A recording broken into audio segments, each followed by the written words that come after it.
messieurs les élus, Saint-Hilaire-Roy et Saint-Hilaire-Roy, chers amis. Nous nous retrouvons comme chaque début d'année pour cette cérémonie de vœux.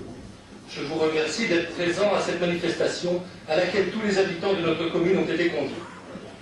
Comme on dit, c'est une page qui se tourne. Une année s'en va, l'autre arrive. Mais cette année, c'est plus qu'une page qui se tourne. C'est un chapitre qui va se clore avec cette 10e et dernière année de la décennie. Et oui, 2010 déjà. Il y a peu de temps, pour la plupart d'entre nous, nous parlions de l'an 2000 au futur. Cette année symbolique et mystérieuse, qui pouvait presque faire peur parfois. Eh bien, ça fait déjà 10 ans qu'elle est passée. J'ai pour habitude de vous faire une petite rétrospective de l'année écoulée lors de cette cérémonie. Malheureusement, quand l'on regarde en arrière, 2009 fut comme les autres années, chargée de douleur et de souffrance. Pour commencer, il y a un an, lors des vœux, j'excusais mon premier adjoint, M. Jean-Claude Paulet, de ne pouvoir être présent en raison de problèmes de santé. Quelques jours après, le 30 janvier, il décédait, nous laissant sous le choc de cette disparition subite. Je tenais ici à lui rendre hommage, lui qui est parti comme il a vécu, dans la plus grande discrétion, sans déranger personne. Vous imaginez bien que pour moi, ce n'est pas facile de reprendre le fil de mon propos. 2009 a connu aussi des catastrophes aériennes à répétition. La première a fait le plus grand nombre de victimes, 228, pour la plupart des Français, sur le vol Rio-Paris. D'autres crashs ont eu lieu dans le monde au cours de l'année, faisant au total 943 morts. De ce constat, une liste noire des compagnies qui ne se soucient que trop peu de l'état de leurs avions a été dressée. Et dernièrement, une tentative d'attentat aérien a eu lieu sur le vol Amsterdam-Détroit. Malgré tous les contrôles mis en place, un jeune terroriste nigérian a essayé de faire exploser son vol. Suite à cet incident, les contrôles ont été renforcés dans les aéroports. Mais on voit bien qu'il est très difficile de lutter contre le fanatisme. Le réseau ferroviaire n'a pas été épargné, lui non plus, puisqu'on dénombre 5 accidents ferroviaires majeurs avec déraillement. Ces accidents sont dus à des défauts de matériel, aux mauvaises conditions climatiques, ou pire encore, le dernier, à l'insouciance d'un automobiliste alcoolique. En 2009, l'alcool au volant a fait encore de nombreux morts sur nos routes. Les chiffres officiels viennent de paraître et affichent une très légère diminution de seulement 0,3% des tués. Une grande campagne contre ce fléau a donc été relancée dans les médias en fin d'année. Et si l'Allier a vu diminuer le nombre d'accidents corporels sur ces routes et le nombre de blessés, elle a vu par contre 13 tués de plus en 2009, c'est-à-dire plus 54,17%. Plusieurs actions sont donc menées par la préfecture et la sécurité routière pour que chacun d'entre nous prenne conscience des comportements favorisant l'accidentologie. L'autre grand dossier national de cette fin d'année, dont on nous a rebattu les oreilles sans arrêt dans les médias, c'est la grippe A. Les centres de vaccination mis en place, qui ne voyaient personne les premiers jours, ont été pris d'assaut par la suite, et on a vu apparaître de longues files d'attente. Pour celui qui nous concerne, c'est-à-dire celui de Bourbon, vu la baisse de fréquentation, M. le Préfet a été contraint de réduire les horaires d'ouverture en ouvrant ce centre que 3 jours par semaine à concurrence de 14 par jour. On sait maintenant qu'une seule injection suffit à être vacciné. Et on nous informe que le pic de l'épidémie est passé. Mais pour ceux qui viennent de recevoir ou qui vont recevoir leur bon de vaccination et qui souhaitent se faire vacciner, vous pouvez toujours vous rendre à Bourbon-l'Archambault, au Château Pignon, les lundis, mardis, mercredis, entre 15h et 19h. Mais cette pandémie n'a pourtant pas masqué la crise économique qui touche le pays et par-delà toute la planète. En début d'année 2009, c'est une grève dans les départements français des Antilles, la Martinique et la Guadeloupe, qui a duré plusieurs semaines contre la vie chère, mais laissant apparaître des difficultés économiques évidentes et un chômage galopant. Ce chômage, bien que plus accentué dans les départements et territoires d'outre-mer, a connu une progression fulgurante en métropole. Et l'Allier n'est pas en reste non plus, puisque son taux de chômage a augmenté de près de 23%, et ce qui est supérieur à la moyenne nationale, et le phénomène est encore plus aggravé sur Montluçon et Moulins, et encore plus dans le domaine industriel. Cependant, parallèlement, pendant les fêtes de fin d'année, les Français ont dépensé autant que d'habitude, en nourriture, en cadeaux et en loisirs. Tourisme et loisirs sont des domaines qui n'ont jamais été aussi florissants. Mais ce ne sont que des moyennes. Et par-delà les chiffres, il y a de nombreuses personnes qui n'ont plus de quoi se loger, se nourrir ou se chauffer. Cette crise, dont on espère voir la fin rapidement au vu des prémices de reprise de nos indicateurs économiques, et l'on sait tous que la reprise du pouvoir d'achat sera plus lente et que la reprise de l'emploi le sera plus encore. Voilà. Pour autant, il ne faut pas faire de catastrophisme. La création d'entreprises n'a jamais été aussi élevée, et notamment les auto-entreprises, jusque dans les petites communes rurales.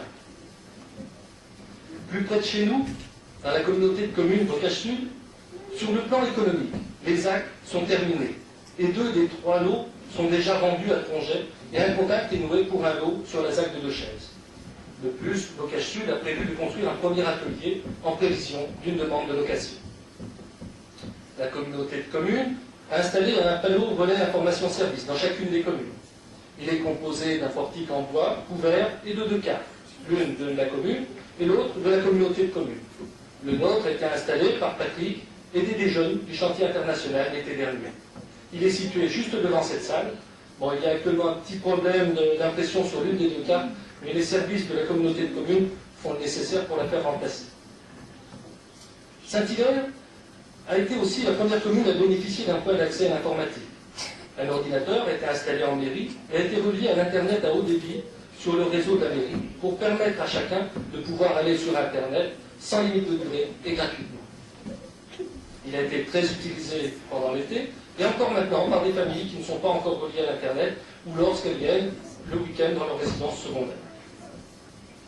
La communauté de communes a des projets qui sont déjà bien avancés pour 2010, comme la réhabilitation de la halle de gare de Tronget pour devenir une salle intercommunale. Cette salle pourra accueillir les conseils communautaires, les différentes réunions de la communauté de communes, mais aussi des associations, des séances de formation, des assemblées générales, des colloques ou encore des spectacles avec une configuration adaptée. Le projet de bassin de natation, dont je vous ai parlé ici plusieurs fois, va enfin voir le jour. La lenteur d'exécution de ce projet est due à la complexité du montage du dossier de financement qui vient juste d'être bouclé. En plus du festival Jazz dans le Bocage, déjà connu et reconnu, la communauté de communes souhaite cette année organiser un festival de musique classique. Ce seront donc 8 concerts qui seront produits durant l'été, dont l'un à Saint-Hilaire pendant le week-end de la fête patronale. Et j'en profite pour saluer mon collègue Jean-Marie Panigliaï, vice-président de la communauté de communes qui est en charge de ce dossier. Voilà pour quelques réalisations et quelques projets en cours de la communauté de communes Bocage Sud. Par contre, cette dernière n'a pas voulu donner suite à l'étude de développement éolien qu'elle avait engagée. Cette étude ne faisant ressortir sur notre territoire que 8 microzones complètement dispersées sur les 14 communes. Bocage Sud a estimé que malgré les quelques retombées financières promises, mais encore incertaines, la technique n'était pas encore éprouvée et le devenir n'était pas garanti. Dans une commune aussi, l'activité économique est primordiale, basée sur ses artisans, ses commerçants, ses chefs d'entreprise. Et je salue tous ceux qui sont présents ce soir. À Saint-Hilaire, les Alpes continuent de se développer. Vous avez pu voir se construire un nouvel atelier au cours des derniers mois. C'est une blanchisserie employant une monitrice et 5 travailleurs handicapés que monsieur le préfet est venu inaugurer cette semaine. Et c'est la première fois depuis bien longtemps qu'un préfet vient à Saint-Hilaire. C'est dire si cet établissement fondé en 1976 par le docteur Lacroix est important. Important pour notre commune, important dans le département, puisqu'avec plus de 125 personnes, il est l'un des plus grands ESAT de la ville. Cette nouvelle activité de blanchisserie est la 9e de l'établissement. Elle complète une offre de services déjà bien fournie. Cette blanchisserie s'adresse aux professionnels, restaurants, hôtels, services médicaux, mais aussi aux associations, notamment les clubs de foot pour le nettoyage de leurs jeux de maillot. Les particuliers peuvent aussi faire appel pour plus de renseignements. Là, il faudra prendre contact directement avec le SAP. Suite à cette inauguration, saisissant l'opportunité de la présence de monsieur le préfet et de madame la directrice de la DAS, monsieur le président de la SAT a évoqué d'autres grands projets à venir dans l'établissement et qui seront encore un plus pour notre commune. Dans un tout autre domaine, comme vous le savez maintenant, tous les ans, notre population légale est actualisée. Alors, je me dois de vous l'annoncer, nous sommes officiellement 555 Saint-Hilaire-Rois au 1er janvier 2010, ce qui représente une légère diminution de 0,7%.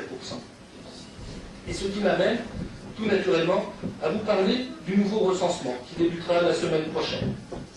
Vous avez déjà pu lire certaines informations sur le sujet dans le dernier bulletin municipal. Et je vous rappelle que répondre au questionnaire du recensement est obligatoire, au terme de la loi du 7 juin 1951, cela faisant partie des actes civiques.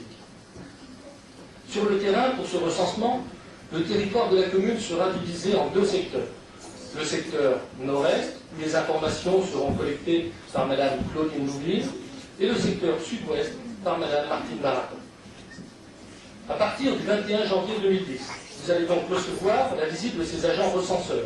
Vous les connaissez déjà, mais au cas où, vous pourrez les identifier grâce à une carte officielle tricolore sur laquelle figure leur photographie, le sceau de la mairie et ma signature. Alors merci de leur réserver un bon accueil. Elles passeront donc à votre domicile pour vous déposer différents imprimés et pourront éventuellement vous aider à les remplir. Elles récupéreront ces formulaires quelques jours plus tard où vous pourrez nous le déposer directement en mairie. Enfin, ce recensement ne masque pas le fait que notre démographie naturelle est négative. Nous n'avons dénombré que 6 naissances en 2009 contre 12 décès de Saint-Hilaire-Rois, dont 3 résidaient en maison de retraite. Avec tous ces décès, c'est donc un nombre considérable de familles qui ont été touchées par la perte d'un être cher. Et je veux ici leur renouveler tout mon soutien dans ces moments difficiles. Le solde migratoire, nous ne le connaîtrons réellement qu'en fin d'année. Et je doute qu'il soit positif, car la commune possède 4 logements qui sont actuellement vides de locataires, et 2 autres vont bientôt se libérer. Le lotissement de l'office d'HLM Allié Habitat a lui aussi 3 logements libres. Et de nombreux logements de particuliers sont aussi inoccupés. Dans la commune, en 2009, vous avez vu de nombreux travaux. Les plus importants furent ceux de l'aménagement du sud du bourg, c'est-à-dire devant cette salle et sur la route du Montreux. D'abord, le CIEGA a fait enfouir les lignes électriques par l'entreprise C2E. Ensuite, cette même entreprise a installé de nouveaux candélabres. Le RDF et France Télécom ont déposé les lignes et après la réflexion de trottoir, la C2E a retiré les anciens poteaux. Entre-temps, le conseil municipal avait retenu l'entreprise qui serait chargée de la réalisation des travaux. C'était l'entreprise Moussu de Commentry. Elle a démarré les travaux aux vacances de Pâques par le chemin d'accès à la maternelle afin de déranger au minimum les élèves, les enseignants et les parents. Ensuite, lors des travaux sur la place devant cette salle et devant l'entrée du groupe scolaire, l'accès aux classes élémentaires a dû être modifié. J'en profite pour remercier les enseignants, mais aussi les parents et les chauffeurs de car pour leur compréhension. L'entreprise Moussu a ensuite refait les trottoirs en bicouche ocre et les entrées de chaque riverain ont été traitées en béton désactivé de même couleur. Au bout de la rue, des parterres ont été réalisés, ainsi que devant la salle des fêtes. Les places de stationnement le long de la salle ont été redessinées afin de laisser un chemin piétonnier sécurisé et de nouvelles places ont été créées juste derrière la salle des fêtes. L'entreprise a ensuite conçu le plateau ralentisseur que vous connaissez le long de la cour de l'école. Seul aménagement réellement efficace pour couper la vitesse. Et enfin, les finitions ont été installées. Des barrières devant l'école pour le plan Vichy-Pirate, d'autres à l'entrée du chemin de la maternelle, et des barrières amovibles permettant de fermer la place devant la salle des fêtes. Les parterres ont ensuite été semés de pelouse à l'automne par Patrick. C'était vraiment le gros chantier de 2009. Mais pas le seul. Un programme de voirie, par exemple, a été confié au parc départemental de l'équipement pour des travaux à la vente, au Méclay et aux brosses, entre autres. Les candélabres de type boule du lotissement du Mont-Domaine étaient d'une grande déperdition d'énergie et de luminosité. Ils ont donc été remplacés par des nouveaux, équipés de lanternes avec des ampoules basse consommation pour l'économie d'énergie, tout en bénéficiant d'un meilleur éclairage. Le déversoir de l'étang, qui menaçait de s'effondrer, a été repris par l'entreprise Massot de Lurcy-Lévy, ainsi que le mur de soutènement. Les pierres manquantes de la voûte du pont ont été remplacées, les joints ont été refaits, et le parapet reposé sur un linteau en béton. Le résultat est très satisfaisant. Le local de l'épicerie, ainsi que le local vacant juste à côté, ont été équipés de rideaux de protection motorisés à l'automne dernier. Le marché a été confié à M. Jackie Dufresne, que je salue, je ne sais pas s'il est là ce soir, et que je remercie. La commune a investi aussi en 2009 dans un véhicule neuf, et il était grand temps, pourrait vous dire Patrick. Patrick, qui pilote désormais une Dacia toute neuve, avec une caisse immense dans laquelle il transporte tout son matériel. Voiture que nous avons fait aussi équiper de barres de poids et d'un attelage pour la remorque. Des travaux ont aussi été entrepris par Patrick, je ne les citerai pas tous, mais à l'école notamment, avec la rénovation des sanitaires, avec une installation électrique pour le branchement des 13 ordinateurs, avec des volets roulants à la classe de maternelle. Il a aussi remplacé, par exemple, le miroir de la rue de la Poste.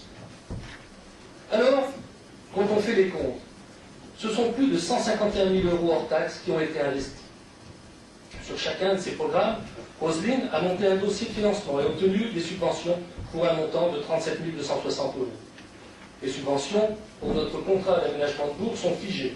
Mais pour le reste, il faut savoir que le Conseil général a revu son partenariat avec les communes, en simplifiant les procédures et en ne versant plus qu'une subvention forfaitaire annuelle basée sur le nombre d'habitants et sur le nombre de kilomètres de voirie. Alors, déduit du montant des subventions, la somme des investissements a été financée par la commune sans emprunter, sauf le montant de la TVA sur l'aménagement de bourg qui sera remboursé en ce début d'année, puisque nous avons fait le choix, avec le conseil municipal, de signer la convention avec l'État sur le plan de relance de l'économie, nous faisant bénéficier ainsi du remboursement anticipé de la TVA. Nous n'avons pas non plus augmenté nos taux d'imposition. Et je peux déjà vous informer que je proposerai au conseil municipal de ne pas non plus les augmenter pour le budget 2010, comme je m'y étais engagé. Pourtant, pour 2010, il y aura aussi nombre de travaux à réaliser.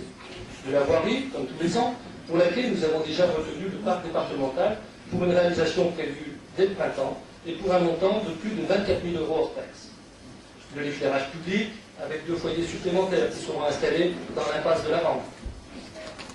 Et un programme déjà commencé, qui devrait se terminer avant l'été, c'est l'aménagement d'un espace cinéraire au cimetière, sur environ un quart de l'espace libéré dans le bas de l'ancien cimetière. Monsieur Bertrand, maçon et notre fossoyeur, on a élargi l'entrée qui ne permettait pas le passage des engins, et la commission des travaux étudie le remplacement du portail. Il reste, bien entendu, le gros morceau pour 2010, qui sera la deuxième tranche d'aménagement de bourg. Elle concernera 2 endroits, vers le stade et vers le cimetière.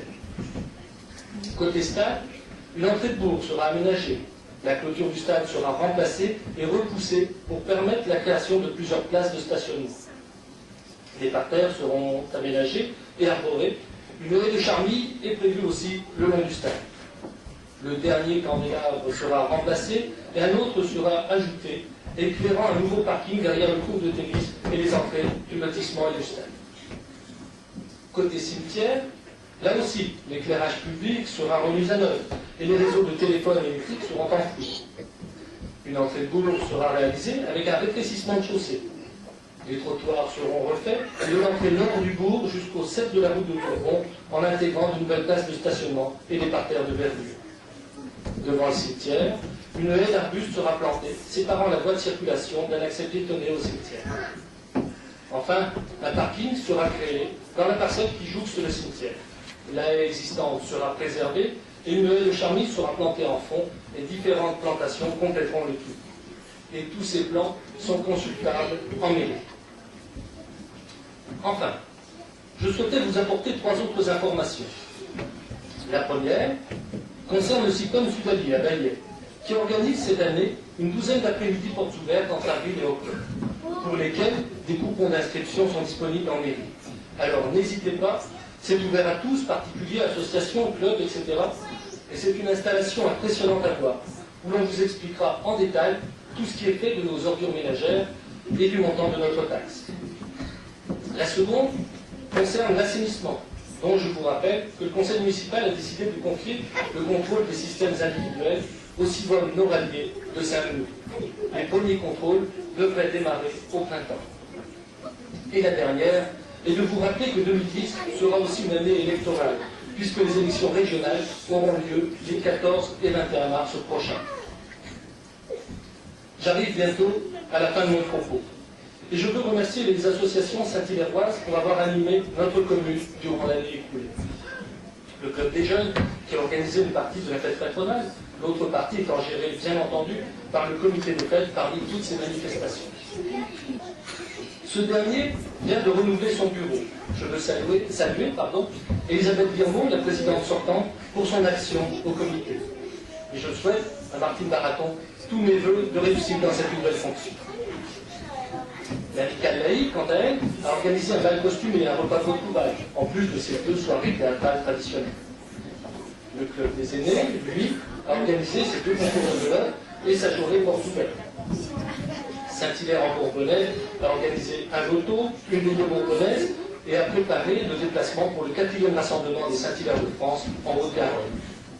Saint-Hilaire-Pétanque a organisé ses traditionnels concours, plus des rencontres interclubs les dimanches matins. Et l'Union sportive des jeunes de Mayotte nous a gratifié de beaux matchs à domicile, en coupe notamment, contre des équipes de division supérieure. Les autres associations fonctionnent, chacune dans leur domaine, sans pour autant organiser de manifestations. Je les salue, l'OCCE de l'école, l'association de la cantine scolaire et l'amicale des chasseurs, sans oublier Adéquate et ses différents ateliers dans notre commune. Je souhaite donc à toutes nos associations tous mes vœux de réussite dans leurs actions et pour leurs manifestations 2010. Je remercie aussi tous les membres du CCAS pour leur participation au repas automnal unanimement apprécié et pour le choix et la livraison des colis de fin d'année aux personnes de plus de 65 ans n'ayant pas participé au repas. Avant de terminer, je veux revenir 1 minute sur l'école, saluer les enseignants et vous dire que l'effectif à la rentrée de septembre dernier était en progression avec 72 élèves et la prévision pour la rentrée prochaine est encore supérieure. Et je dois remercier les communes de Gipsy, de Méliès et de Saint-Aubin qui nous envoient des enfants. Alors je souhaite une très bonne année aux enfants, aux élèves et toute la réussite aux enseignants dans leur mission éducative. Une commune, c'est son conseil municipal, mais ce sont aussi et surtout, devrais-je dire, des agents municipaux, au nombre de 6, que vous voyez au travail tous les jours et sans qui de nombreux services ne pourraient pas être rendus aux administrés que nous sommes. Je tiens à les remercier une nouvelle fois et je leur renouvelle tous mes vœux. Je terminerai en vous présentant à vous tous, Saint-Hilarois de toujours, aux nouveaux habitants, tous mes vœux les plus sincères de bonne santé, de joie, de bonheur et de prospérité pour vous-même, vos familles et ceux qui vous sont chers. J'ajoute volontiers mes vœux de réussite dans vos activités et vos projets, et plus particulièrement pour les professionnels. Meilleurs vœux 2010 à tous. Merci.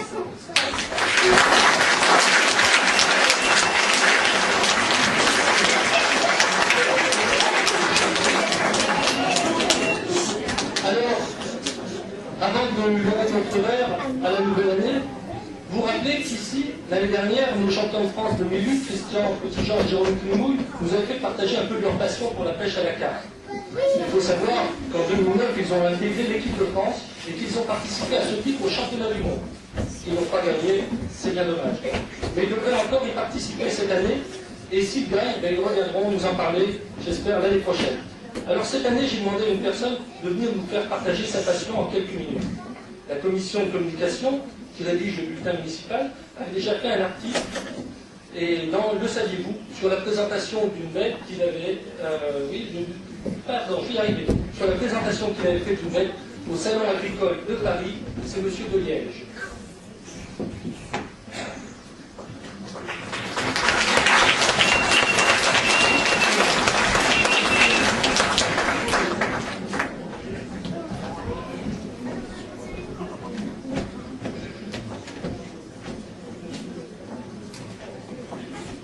Bonsoir à tous. Alors effectivement, merci Monsieur le maire de m'avoir permis de vous faire part de la grande satisfaction que nous avons connue en 2009 par notre participation au Salon de l'agriculture à Paris en février.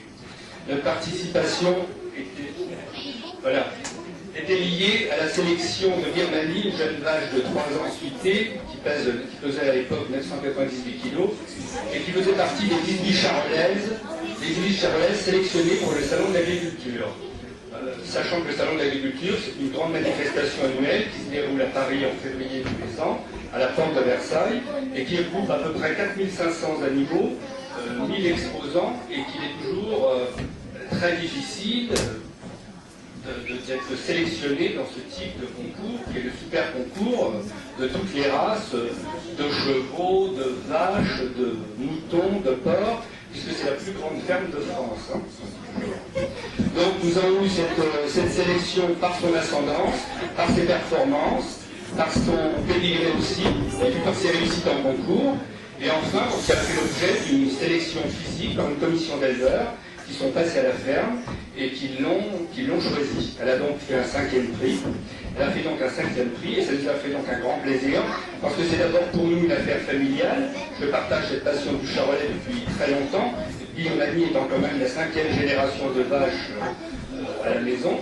Et je la partage avec mes deux fils. Donc c'est un grand plaisir pour nous, sachant qu'à Paris, quand on participe aux arènes d'agriculture et qu'on n'est plus visiteur mais exposant, on est passé de l'autre côté de la barrière, et là on fait des rencontres formidables avec des visiteurs qui posent des questions, avec des contacts qui peuvent devenir des contacts commerciaux, avec des délégations étrangères, avec des participations à des forums, des reportages télévisés. C'était vraiment un moment fantastique. Voilà, c'est tout ce que je voulais vous dire. Et j'ajouterai, pour terminer, je remercie tous les messages, enfin les quelques messages de sympathie que j'ai pu recevoir, qui sont des félicitations, qui font chaud au cœur, parce que c'est vrai que ça fait toujours plaisir de recevoir un message, autant dans la peine finalement que dans la joie. Voilà, c'est tout ce que je voulais vous dire. Je vous remercie et je vous souhaite une bonne année à tous.